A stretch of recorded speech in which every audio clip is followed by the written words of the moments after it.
Boa noite, meus amigos, boa noite, meus irmãos. Eu sou Francisco Muniz, estudante de Espiritismo, trabalhador da Casa Espírita Deus, Luz e Verdade, daqui de Salvador. E é com muita alegria que faremos hoje o estudo do livro Primícias do Reino, em seu capítulo 10, intitulado Embaixadores da Esperança, de autoria de Amélia Rodrigues, pela mediunidade psicográfica de Divaldo Franco. Antes de mais nada, vamos ler uma página inicial e escolhemos do capítulo 20 do Evangelho segundo o Espiritismo, das Instruções dos Espíritos, o item 5, os obreiros do Senhor. Atingistes o tempo do cumprimento das coisas anunciado para a transformação da humanidade. Felizes serão aqueles que tiverem trabalhado na seara do Senhor com desinteresse e sem outro móvel senão a caridade. Suas jornadas de trabalho serão pagas ao cêntuplo do que terão esperado. Felizes serão aqueles que terão dito a seus irmãos: Irmãos, trabalhemos juntos e unamos os nossos esforços, a fim de que o Senhor encontre a obra pronta à sua chegada. Porque o Senhor lhes dirá: Vinde a mim, vós que sois bons servidores, que calastes os vossos ciúmes e as vossas discórdias, para não deixar a obra prejudicada. Mas ai daqueles que, por suas dissensões, terão retardado a hora da colheita, porque a tempestade virá e serão carregados no turbilhão. Eles gritarão: Graça, graça! Mas o Senhor lhes dirá: Por que pedis graça, vós que não tivestes piedade de vossos irmãos, e que recusastes lhes estender a mão, vós que esmagastes o fraco em lugar de o sustentar? Por que pedis graça, vós que procurastes a vossa recompensa nas alegrias da terra e na satisfação do vosso orgulho? Já recebestes a vossa recompensa, tal como a pretendestes. Não peçais mais. As recompensas celestes são para aqueles que não terão pedido as recompensas da terra.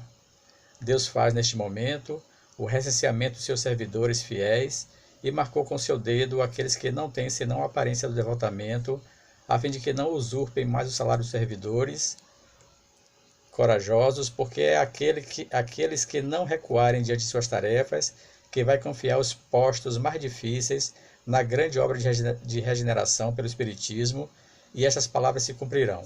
Os primeiros serão os últimos, e os últimos serão os primeiros no reino dos céus. O Espírito de Verdade. Faremos então agora a nossa prece. A nossa prece será uma música que talvez vocês já conheçam.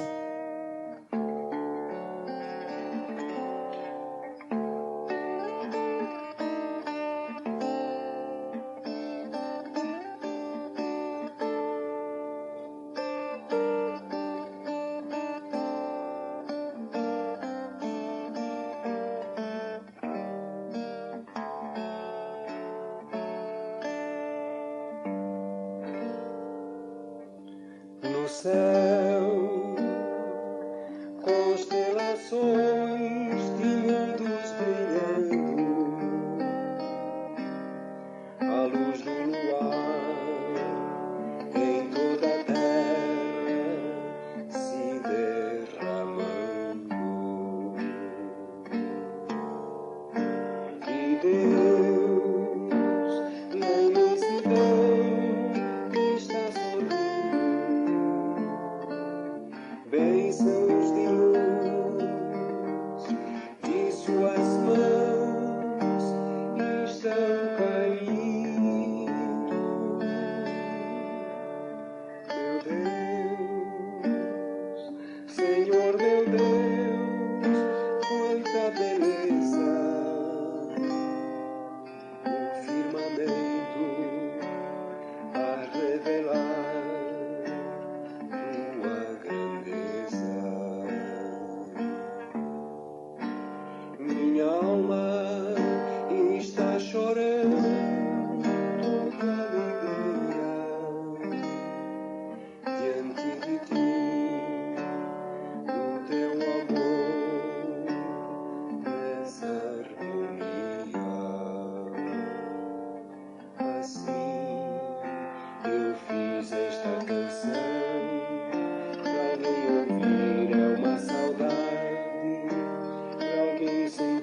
Bem, o texto de Amélia Rodrigues, educadora e poetisa baiana, que é recheado de poesia. Não é à toa que ela foi escolhida por Joana de Ângeles para transmitir essas notícias do Evangelho, renovadas agora pelo Espiritismo. Vem nos chamar a atenção para um fato bastante interessante, bastante grandioso, porque diz respeito à nossa condição atualmente. Todos nós, os espíritas, somos chamados por Jesus para fazermos hoje o trabalho que os apóstolos fizeram na Palestina no mundo antigo, na antiguidade, de 2000 anos atrás. Jesus chamou seus 12 apóstolos, depois reuniu outros 72, e por fim 500 desses discípulos se espalharam pelo mundo, pregando os ensinamentos, as lições do Cristo, para fazer com que a humanidade desperte o mais urgentemente possível para os destinos gloriosos que a esperam. Nós sabemos que o Espiritismo hoje reproduz ou revive entre nós a pureza do cristianismo, e vamos afirmar que o cristianismo é ação. Ação amorosa, ação responsável, ação viril, como diz João Evangelista no Evangelho. E lembremos que, pela cooperação de muitos espíritos, junto a Allan Kardec, especialmente no Evangelho segundo o Espiritismo, no capítulo 20º, do qual lemos uma página ainda há pouco. Nesse capítulo 20 há o item 4, intitulado Missão dos Espíritas. Nesse texto, o Espírito Erasto delineia qual é a nossa tarefa hoje. É bem semelhante àquela que Jesus pediu aos seus discípulos. Ou seja, em uma frase, 2 verbos apenas, essa missão significa irmos e pregarmos, ou, em linguagem correta, ide e pregai. Temos o dever, então, de repetir em nós e junto a nós as orientações recebidas do Cristo, contidas agora no Evangelho, e interpretadas maravilhosamente pelo Espiritismo, a fim de não só inscrevermos o nosso nome no céu, como fala como fala Amélia Rodrigues em seu texto, porque um dia retornaremos para casa, para o mundo espiritual, e entraremos em contato com o que fizemos aqui e com o que deixamos de fazer, com vistas às nossas tarefas de espíritas, de cristãos. Nesse sentido, então, importa que nós tenhamos em mente, desde sempre, que é preciso trabalhar, estarmos em ação frequentemente, o tempo todo, eu digo 25 horas por dia, ou seja, além do tempo do dia normal, para fazermos valer a companhia dos bons espíritos junto a nós, que vem em nome do Cristo, nos estimular nessa caminhada. Assim, é preciso que estejamos atentos, cada vez mais.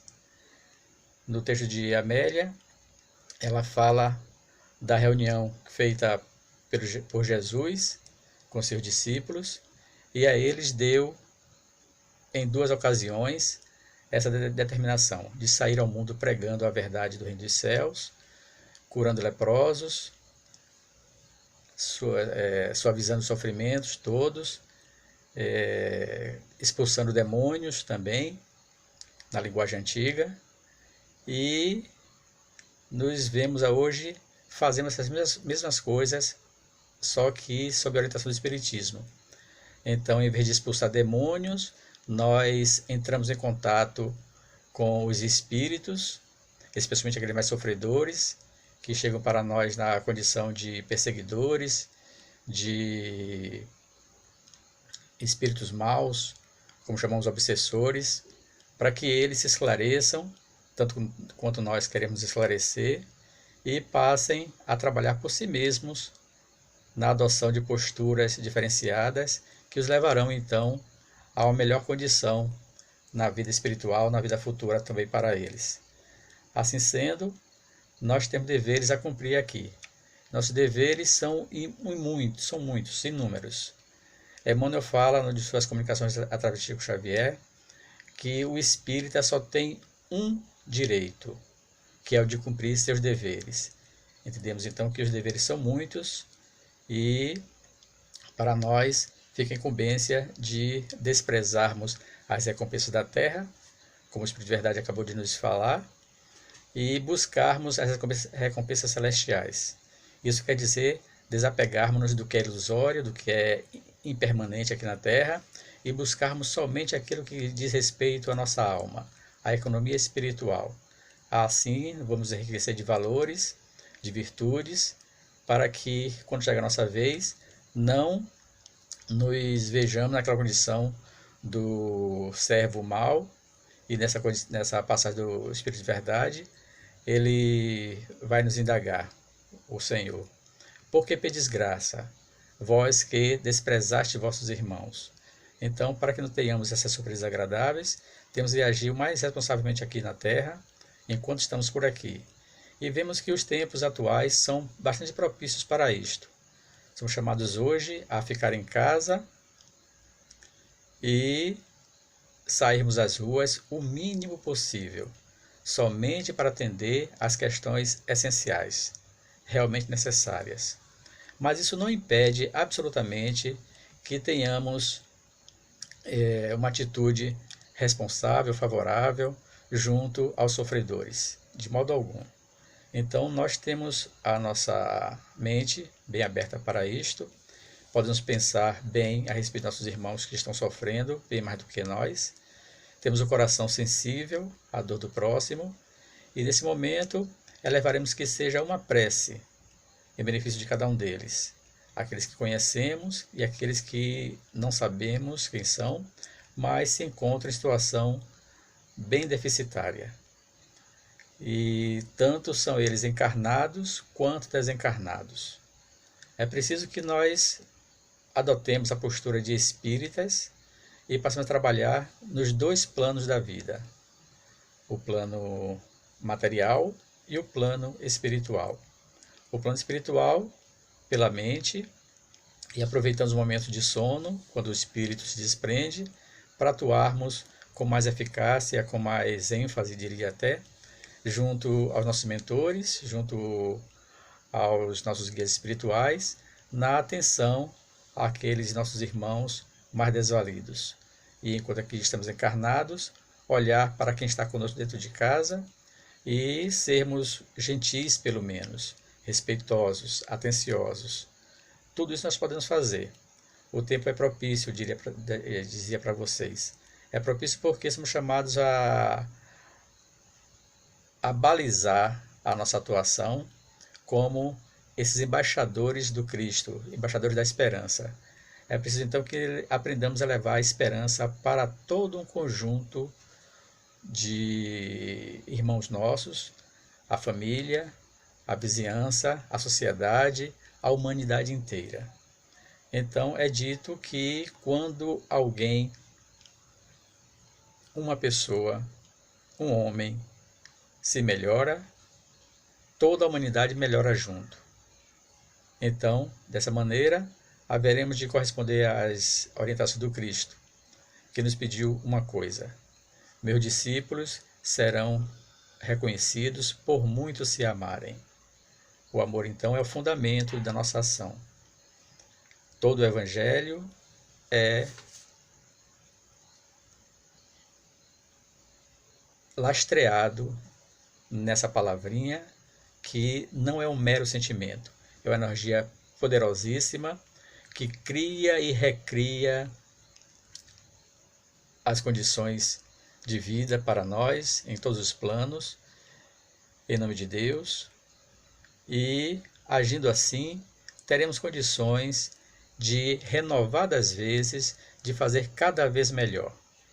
O amor nos fortalece, nos impulsiona para frente, para o alto, e dessa maneira saberemos como fazer as coisas no seu devido tempo.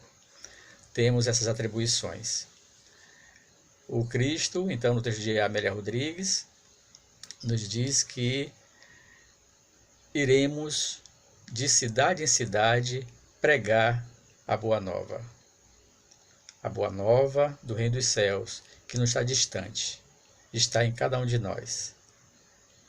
E ele disse isso quando encarnado e frisou no seu contato espiritual com seus discípulos, vindo após a ressurreição, chamar a todos para essa lembrança de que é preciso trabalhar firmemente na construção do reino dos céus, primeiro no altar do próprio coração, e somando esforços, vermos um dia esse reino se instalar em definitivo aqui na Terra.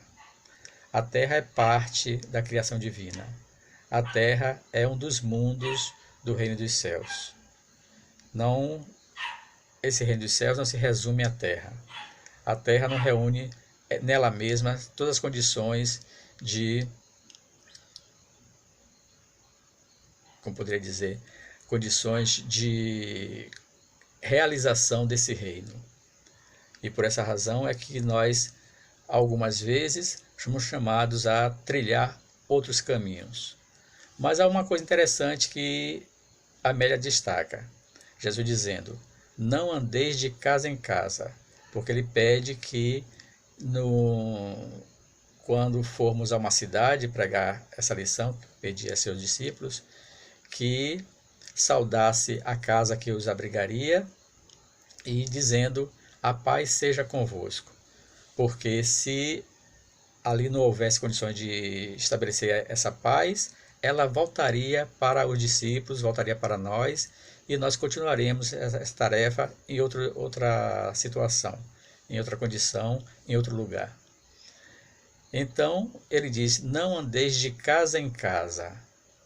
Ou seja, aqui entre nós, é muito comum vermos na Terra pessoas mudando de religião a todo tempo. O Cristo pede que sejamos fiéis na nossa escolha. Por essa razão é que ele disse a Joana de Cusa, por exemplo, que não o seguisse, porque ela era casada, tinha um filho e ela deveria cuidar da família. O Cristo deu essa orientação para ela. Mas vemos no Evangelho, especialmente na obra de Humberto de Campos, Boa Nova, que Joana é também uma seguidora de Jesus e jamais deixou de sê-lo. Então é preciso que nós saibamos escolher nosso modo de pensar, que nós aprendamos a direcionar e a discernir nossa jornada aqui na Terra. Então nós escolhemos aprender pelo Espiritismo. O Espiritismo, recordamos, é o Evangelho redivivo entre nós, que revive para nós toda a pureza do Evangelho de Jesus. E lá no capítulo 6 do Evangelho ele diz, todas as verdades se encontram no cristianismo. Os erros que nele se encontram são de origem humana. Jesus nada escreveu, deixou isso a cargo de seus discípulos, especialmente João e Mateus, porque Marcos e Lucas não eram discípulos de Jesus, ou seja, não eram apóstolos, passaram a ser após. Então, é preciso que nós tenhamos em mente a necessidade de observar essas lições e praticá-las o quanto possível. Deus nos ampara, os bons espíritos estão ao nosso lado, em nome de Jesus, que não se esquece um minuto sequer de cada um de nós e nos fortalece naquilo em que fraquejaremos. Então, dessa maneira, vamos aprender, vamos trabalhar para que o salário nos seja digno. E o trabalhador é digno de seu salário sempre, desde que trabalhe. Não sejamos como aquele servo infiel da parábola dos talentos, mas mostremos o que somos capazes de fazer sempre que a situação se apresentar. Todos nós podemos fazer alguma coisa. Aquele que sabe escrever, divulgue a verdade em seus artigos, em seus livros. Aquele que sabe falar, faça suas preleções, suas palestras. Aquele que sabe desenhar, desenhe. Aquele que apenas sabe pintar, que pinte. Mas que se transmita o tempo todo as lições que o Cristo quer que nós divulguemos. O aprendizado espírita não deve ficar retido entre nós mesmos, ou seja, o conhecimento da verdade deve ser disseminado para que mais pessoas passem a se esclarecer e consigam galgar os degraus necessários para a própria evolução. Nós queremos isto para nós, temos que querer também para os outros. Então estamos aqui estimulados, temos nossos recursos que a divindade nos oferece, então é necessário que tomemos a charrua nas mãos e passemos a semear, porque aquele que semeia vai colher mais tarde, e a colheita é compatível com a semeadura de hoje. Então, meus amigos, abracemos a tarefa com alegria, com determinação e sejamos bons servidores do Cristo. Ele espera por nós, está junto de nós nos estimulando e só espera nossa participação efetiva nesse processo. A Terra se regenera, a humanidade progride, mas há aqueles que não querem a progressão, eles serão convidados a se afastar. Então, hoje ainda andamos como cordeiros junto a lobos, mas amanhã essa situação vai se minorar um pouquinho. Teremos muito menos lobos no caminho, mas até os teremos. Mas com coragem, determinação, com confiança, com fé, conseguiremos esse desiderato. O Cristo conta com cada um de nós. Obrigado, muita paz a todos.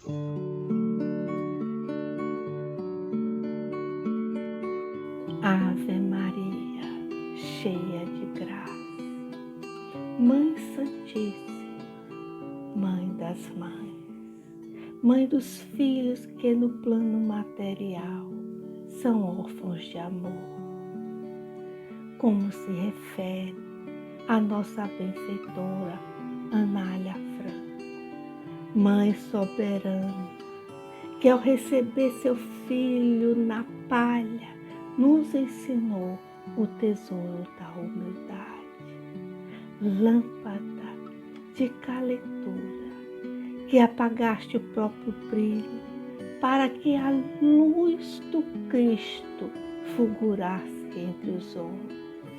Anjo missionário, derrama sobre as nossas aflições o bálsamo do seu amor. Nesse momento, Mãe, em que experimentamos a dor da doença física e do medo, suplicamos que os seus mensageiros nos estimulem a agasalhar no peito a coragem, a perseverança e a resignação. Auxilia-nos a extirpar do coração aflito e rebelde as raízes da vaidade, do orgulho, do preconceito, que são fruto do nosso egoísmo. Mãe dedicada e amorosa, derrama sobre todos os nossos problemas e preocupações a serenidade, a calma, porque só assim nós, espíritos tão endividados, poderemos encontrar o rumo dos braços do seu Filho Divino.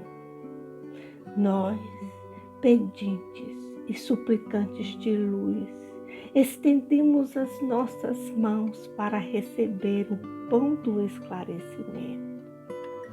Rogamos que a luz que emana de ti possa envolver toda a terra, a todos aqueles que acompanham a nossa humilde súplica, a todos os lares que se encontram neste momento em sintonia, que seus emissários possam fluidificar as águas, colocando lenitivo para as nossas dores. Lembramos mais uma vez a nossa mentora querida Anália Franco. Rogo que todas nós, mulheres desencarnadas e encarnadas, em serviço na terra, possamos repetir diante de Deus, cada dia, a tua oração de suprema fidelidade. Senhor, eis aqui tua serva, cumpra-se em mim a tua palavra. Muita paz, muita luz